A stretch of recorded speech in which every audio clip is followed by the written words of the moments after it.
This episode is brought to you by Peacock. The new Peacock original documentary, Matthew Perry, A Hollywood Tragedy, dives deep into the beloved actor's rise to fame and his tragic death.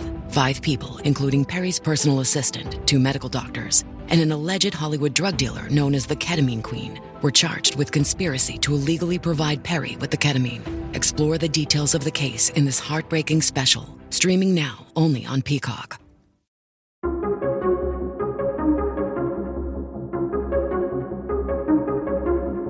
Welcome back to the Reclamation Podcast, where our goal is to help you reclaim good practices for life and leadership in Christ. Powered by Greg Fay Insurance. Go to gregfayinsurance.com and get your quote today. Friends, today on the podcast, Jon Kidwell. Now, Jon is a dude after my own heart. He is a founder of Leadwell.com. Leadwell exists to help mission-driven leaders and organizations integrate purpose, people, and performance to deliver impactful results. They partner with you to deliver research-informed, principled, and practical solutions through expert facilitators and coaches with real-world leadership experience. He's my kind of guy. He's a coach. He wants to help you lead well, which is kind of in his name. And I absolutely love his energy, his thoughts, and all the ways that God is working through him. Buckle up for this one. Get your pen out and enjoy this conversation with Jon Kidwell. Hey, everybody. Welcome back to the podcast. I'm so excited today to have executive coach, author, speaker. He and I are actually living parallel universes. Married to his high school sweetheart, same number of kids. He's from Michigan, which is not his best attribute, but now lives in Texas. Everybody, welcome to the podcast, Jon Kidwell. Jon, thanks for being here today. You are most welcome, Tony. Thank you for having me, coming all the way from the multiverse number 188, right? You and I playing up the parallels there. It is amazing how often doing this work you find people who are like, we are kind of built the same way. And I just absolutely love that. Now, you do so much. I kind of love to start from the macro. Okay. How would you describe the calling that God has placed on your life? It's a great question. In as short as possible, and then we can go wherever. I would say that God has called me to equip leaders and to do it in a way that glorifies Him. And that is what I use as kind of my purpose, my marching orders that then I hope and continue to refine and work into all of the different layers of life through my marriage, through my kids, through my volunteerism, and most definitely inside of the business, right? That we, meaning my wife and I, have built and that we lead and used to go serve mission-driven organizations and their leaders. And so I start with that, the gifts and talents that God has given me. Like we see in 1 Peter, we're called to use those to serve one another. And so mine, leading, teaching, those are there. So equipping and teaching and doing it in a way that glorifies God is the start, the foundation, if you will, for the marching orders. One of the things that's so interesting about your business is that you love to use the term mission driven. And I'm curious, how do you, when you get a phone call and they're like, Jon, we need you to come save our organization or whatever, how these calls go. How do you determine who is mission driven? What does that mean? So the saying that we couple with that is that a place that does business for something greater than the bottom line. And so that's kind of the tagline that we put with that. And then what we start to look for, and really in the discovery process, is the big old question. Simon Sinek laid it out for us. And it usually is the foundational question for all things marketing. And it's usually the foundational question for the behaviors that we do anywhere we do. Why? Why do you do the work that you do? What's the purpose of the organization? If we can find that And if it comes down to, man, we put in sprinklers and we lay pipe, but it's really so that we can keep people safe in commercial housing. Like, wow. If that's the thing that drives them, right? And oftentimes we also find with a high purpose, something where we do this more than at the end of the day, just to say we produced X number of widgets or this percentage of Q3 earnings. Those things are great. We also need those things, but if they have an articulated purpose and then values that align with that they choose to infuse and lead the organization through, that's what we're looking for when we talk about working with mission-driven organizations. And we want to work with those that have that, and also those that say, yeah, we're trying, but I don't know that we do have that. And all of us, have opportunities to continue to improve and tighten up the ship in the shop, if you will. But that for us is it, is that doing business for something greater than the bottom line with a clear purpose, infusing the values that they have so that they can lead their people well. Now, over the years, you've done a ton of work in nonprofit organizations. You've led a lot of things, by all accounts, very successful. This step of faith to your own business, I'm kind of curious if you would tell us the genesis story about how you knew it was time to start this brand new project, which by all accounts, as an entrepreneur myself, is really scary. It's extremely frightening, and it's made really easy when you get fired. Now, yeah, as my wife would tell me, you didn't get fired, you got laid off. And I say semantics. So I got laid off.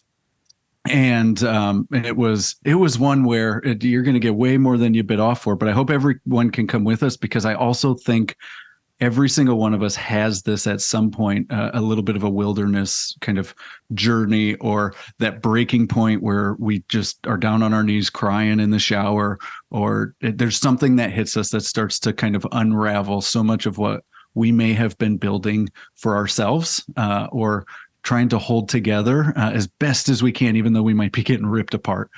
And that's where I was. I had my identity wrapped up very much in my work, and that was who I was, and that was how I was. I don't know that a few years ago, I could have separated any of those things out for you.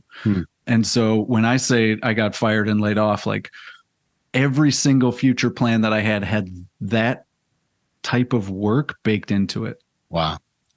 And I put a lot of pride and success in being successful in that.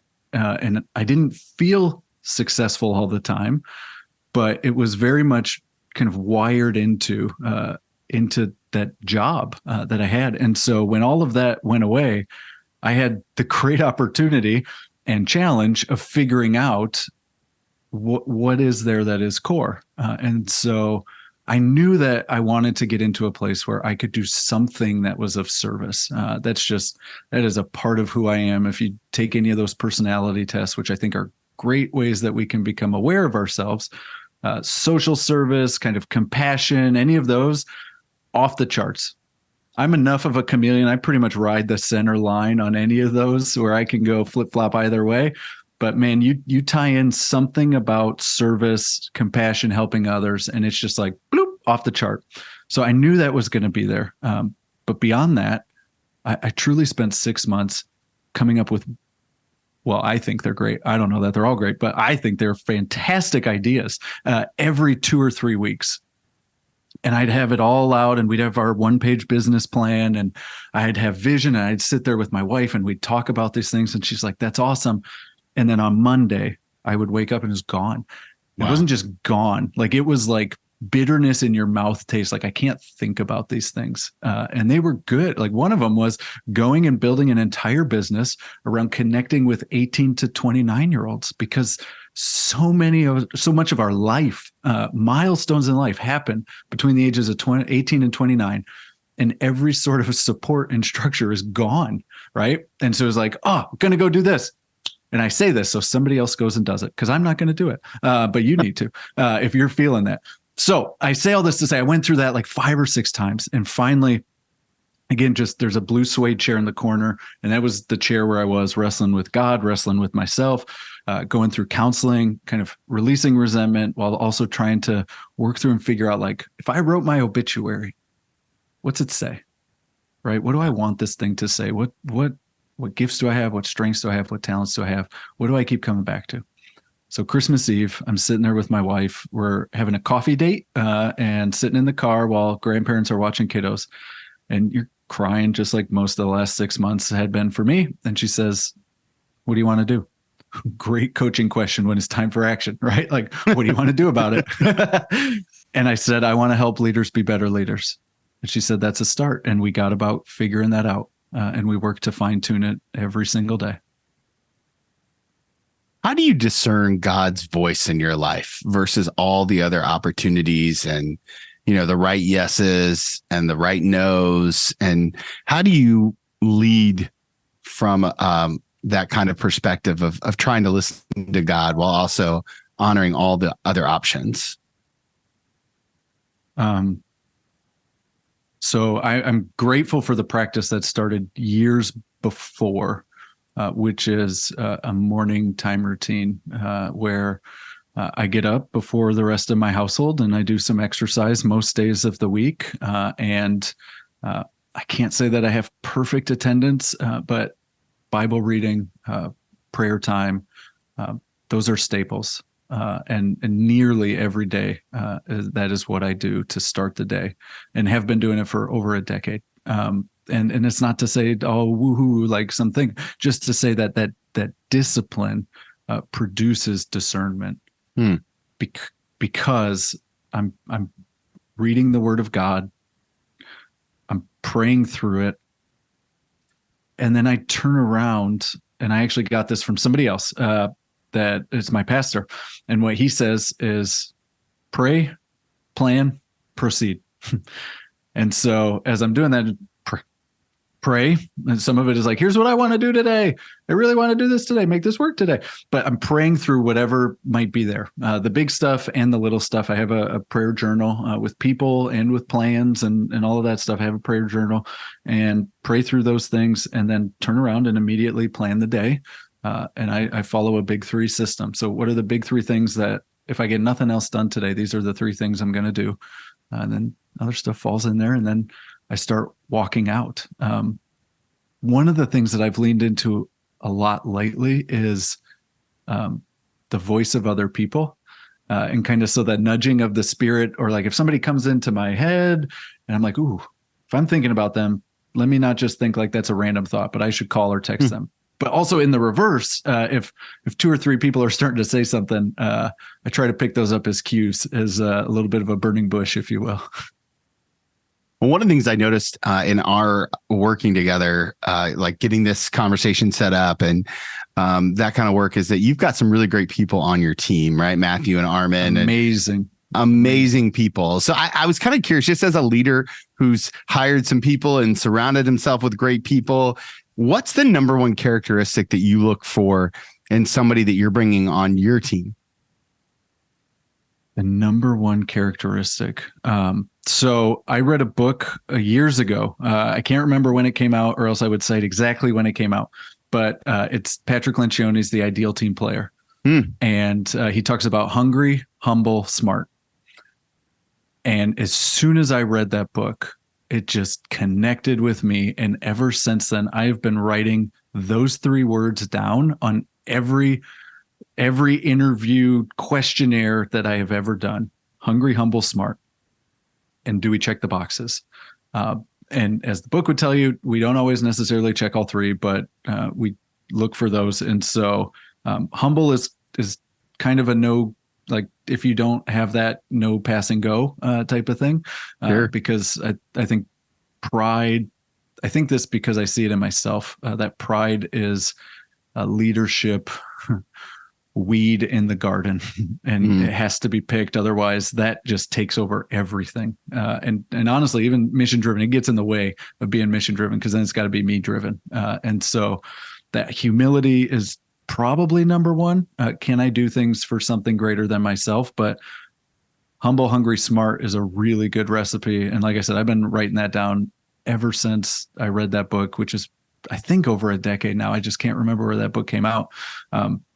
Another piece that I think is atypical from where a lot of hiring practices are today is that we go really slow, honestly. I mean, you saw Matthew and I engage, and there's jokes all the time about us, being brothers or just so close. I mean, I've been working with Matthew in some capacity for 10 years, and Armin I knew as an individual for a year and a half before we started doing anything together. But I knew, and he and I both said, we always want to figure out how to work together, but we want to get to know the person and make sure some of those characteristics are right, and then move forward with that. So where a lot of folks are like, "Oh, we did a 30-minute interview, let's go," let's kind of look at the evidence that says people leave in about 30 minutes from an organization too, and our retention and engagement is declining. So if you all are doing that, how might we be able to do something different that produces a different result? One of the things I appreciate about your spirit is how intentional it is. It feels like you're always thinking through things. That's why I'm really excited to get in my hands this latest book, this new project, Redefine Your Servant Leadership. I'm curious, how did you know it was time to put all this stuff down on paper and kind of go through that very arduous task of cranking out a book? This episode is brought to you by Honda. Introducing the all-new, all-terrain Honda Passport Trail Sport, the most off-road capable Honda Passport Honda has ever dreamt up. The Passport features increased ground clearance, roof rails on all trims, and available specially developed all-terrain tires. And you'll stay comfortable with tri-zone climate control and available features like heated and ventilated front seats and a panoramic moonroof. Learn more at honda.com/passport. Yeah, right? You've done it. You know exactly what that's like, and I knew that it was time 3 years ago, because it's the book that I wish I would have had. And then about a year and a half ago, when I started to encounter more and more people that were struggling with the same things about servant leadership that I did, just kind of the ambiguity of it, some of the false perceptions and the shoulds. The shoulds are heavy for servant leaders. You should do this. You have to do this. It has to be this way. It can't be that way. And others started to share those with me through coaching and through just bringing up, it's kind of like one of those non-offensive, offensive words of like, "Oh, I'm a servant leader." And they're like, "Oh, let me tell you, la, la, la, la, la." Right. And so as soon as I started to figure out that what I was feeling was not just a me thing, but it was a we thing, I knew it was time. And the one that really just nailed it in the coffin for me was I was with a woman who had a lot of leadership responsibility in a global not-for-profit. And she said, I don't really identify as a servant leader anymore because, and then it doesn't help me. It keeps me from these things. It means that people are going to judge and perceive me this certain way. And as soon as I heard that, combined with all the other evidence, I was like, I got to get this out there. It's time. One, just for me, for being able to put it out there. Definitely, if you pick it up, when you pick it up, Tony, you're going to see a lot of my personal story and journey through that entire process that I outlined. But hopefully it also then helps others to be able to clearly set themselves on some of the best characteristics of servant leadership, what it is to do it in a way that influences others positively towards a shared purpose, and then show up in a way that, as I know you enjoy and appreciate, one where I can put a little bit of myself just right over here so that I can show up and serve you, washing the feet, doing what needs to be done for your benefit, for the benefit of the organization. And so I'm hoping that's what it is. And it really came out of the book I needed and realizing others were in the same boat. Hey guys, just pausing this conversation with Jon to remind you to sign up for our newsletter. Have you done it yet? Come on, I've been talking about this for weeks. Go to follow2leadcoaching.com. Get on the Life and Leadership newsletter. It really is the best way to stay connected to all the things that are happening at Follow to Lead. As always, our goal is to help you live an integrated life, a life of integrity, one where faith, work, and home all work together seamlessly. The Life and Leadership Newsletter comes out every single week, delivered straight to your mailbox. Go to follow2leadcoaching.com and sign up today. All right, guys, let's finish up this conversation with Jon. I'm always curious because the task of writing a book is so tough and it's a lot bigger than most people think. What did you learn about yourself or about God in the process of writing it? I learned about myself. I didn't learn this. It was reinforced that I am not our details individual. As you said, I have wonderful teammates, and Matthew being one of those. But there very much came a point where it was like, this quotation is supposed to be inside of a period or outside of a period. And did you really mean this word? Or did you? And I'm like, I don't know. There's so many letters. It's about 45,000 words, and I've put them out there, and this is what I got. And so any sort of help with formatting and structure and all of the little itty bitty things that just aren't my giftedness. You know what? That is probably the thing that was most reinforced is, listen, man, you have some gifts and strengths. You definitely don't have these ones. So get somebody else to help you in that space. I love it. And I think it's going to help a lot of leaders. And I'm super excited because from my experience, and I don't know if you are seeing similar trends, but leadership right now is at an all-time burnout rate, unlike anything I've ever seen before. Whether a term that I heard recently is called the Great Reshuffle, where people who are great leaders are leaving industries in record numbers to just go do something else, maybe something less stressful, maybe something with more flexibility. How would you describe the character of leaders? Because you work with companies that have multiple layers to it, multiple executive teams. You're working with high-level leaders, nonprofit, for-profit, mission-driven leaders specifically. What are you noticing about the temperature of leadership in the leaders you see? There's a tremendous amount of pressure, internal and external, to perform, to be perfect, that especially leaders, because so often you are in the spotlight, or you perceive you are in the spotlight, that there is this seemingly extra examination, when whether that's through social media. I have no doubt social media has amplified that fire, but through culture and just everybody almost standing at the ready to throw rocks for any little slip up. There's a lot of stress. And I was talking with somebody else the other day. This is not a full-fledged thought at this point, but we were talking about how leading today is essentially taking on the task of low T trauma all the time. Yeah. Not big T, massive wound trauma, but just low T trauma all the time, because of the expectations of people and performance and perception and any other P word that I can work into this alliteration. Just there is so much that is there. And so I think what that creates is a tremendous amount of anxiety and stress. And what I see is that it really is this going all in to the idea that it's lonely at the top. Yeah. And whatever your top is, right? If you're the CEO, or if you're the department head, or if you're the leader of the team, it's lonely at the top. And I write about this in the book, but what I realized was that it's wrong. That's a choice. It is lonely at the top, but we think that means we don't get people.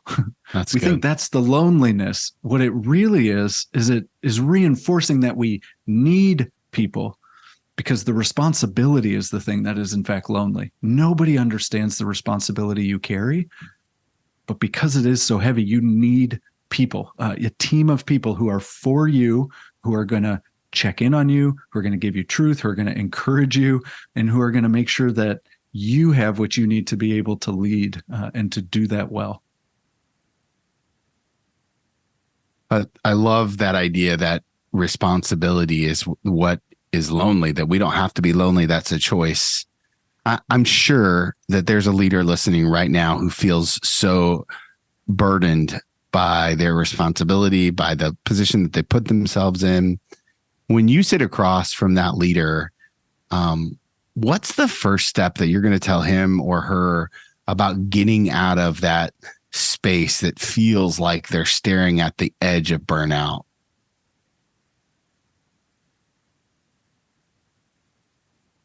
So I think the first thing would be, I want to let them know that it's okay if they leave. That even in that, they have a choice. That no matter what they choose, I'm still going to be a fan of them. That no matter what they choose, there's still going to be something on the other side. And then almost always quickly turn to, not saying that that's what we have to do though.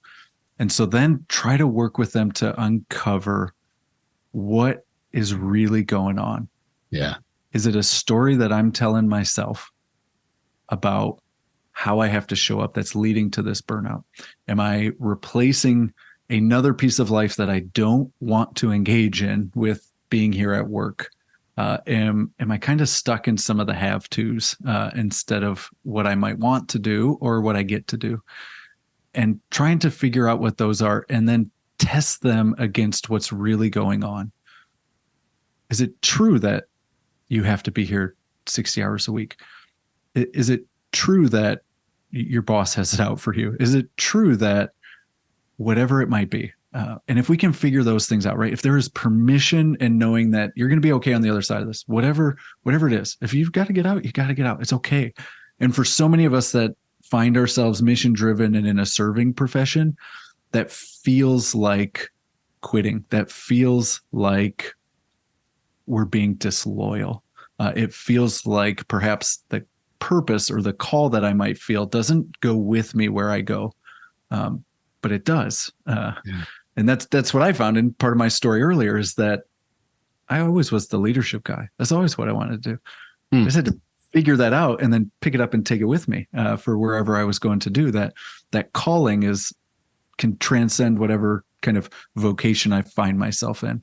And so giving them that permission, then figuring out what's at the root of this. And sometimes it comes down to something as simple as, oh, we're just really bad at delegating.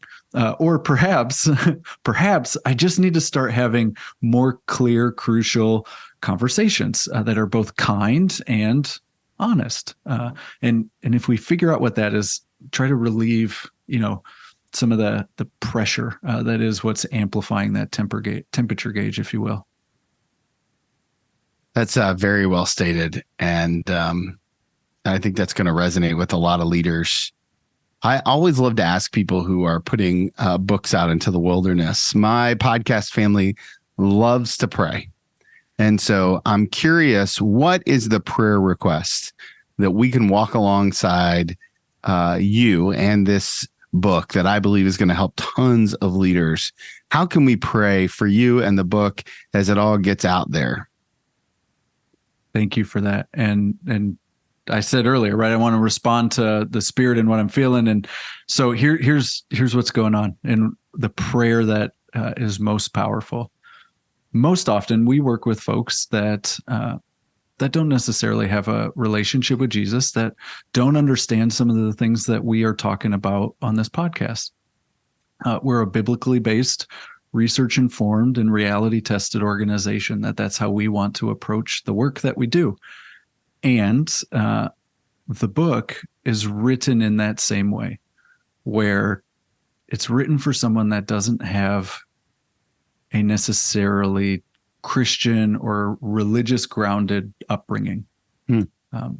And it continues to build throughout the book, introducing different biblically based ideas, instances in and around church and my life, individuals, pastors, and business leader, the Barnharts and Barnhart Crane and Rigging. And if you want to go figure out some of the power and amplification of redefined servant leadership, just go look up Alan and Catherine Barnhart, Barnhart Crane and Rigging, and find any media story you can on them. It's powerful. And I'm going to leave all of the surprise of that to you. But at the very end of the book, I introduce the servant leader who redefined it all. And I introduce folks that may not know about Jesus to some of the things that I learned about Jesus kind of through the last decade of my life, and how he might not have been the nice, people-pleasing, naive individual that I thought he was growing up. But in fact, he was bold and he was mission-driven and he loved people always. And that also came with the kind truth, and that he was very, very sincere, and he was very, very strategic. Some things that don't also always go together with servant leaders. And I introduce it in a way that they get to know him. And then there's an opportunity, if they so choose, to talk more about that good news that Jesus brings us, and what he redefined for all of us. And so I think that somebody's going to find the book that has no idea what we're talking about. And there may be an opportunity for them to learn just a little bit more about the faith that I have, and many of y'all, if not all of y'all, probably share. That's wonderful. I love, that's what I affectionately call sneaky Jesus, right? Like we do too. Yeah. Sneaky Jesus, which is so good. And okay, I have one more question for you. But before I ask it, I know that the podcast family is going to connect with you all over the interwebs. Where can they find about your podcast, about Leadwell, about coaching, about all the things? All right. So on the webs, the interwebs of everything, if you will, a lot of it is just found through finding my name on the different platforms. It's Jon with no H, so Jon Kidwell. It's LinkedIn, Instagram, Facebook, and then the Leadwell page, Leadwell, is the handle for all the business stuff. And if you go to leadwell.com, Leadwell.com, you can find everything there. And if you are specifically looking for the book, Google search, enter in the title, redefineyourservantleadership.com, and you'll find what you need to find. Awesome. And of course, we'll link to that all in the show notes. And so last question I always love to ask people is an advice question, except I'm going to ask you to go back in time and give yourself one piece of advice. However, I get to name the season of life that you're in. Okay, I'm ready. So I want to take you back to the day you were fired, to use your term, but the day you were laid off. At the end of that day, if you could go back and sit knee to knee with that younger version of yourself, hold his hand, look him in the eye, and give him one piece of advice about the journey he was going to go on, what's the one thing you're telling him? Go all in faster. I think there was a lot of hesitancy and trying to make sure you do all the things or figure out everything. And even just and some folks, you may experience this too, but when you start a new business, there's this idea that I want to kind of do everything for everybody, because truth be told, sometimes you got to put money on the table, right? And you got to figure that piece out too. And what I would go back and tell myself, which we've done it pretty quickly, but I would say, go all in faster, go all in on the things that you know you want to do that you think are going to help and serve people, but you're getting in your own way. Right. So maybe doing a podcast or posting stuff online or making that sales call, but you don't really want to make the sales call because that's one of the things that you know you're good at, but you don't really want to do. Any of those things, whatever it might be, go all in faster on the good things that you know are needed, and that will help people, and it'll work out for you.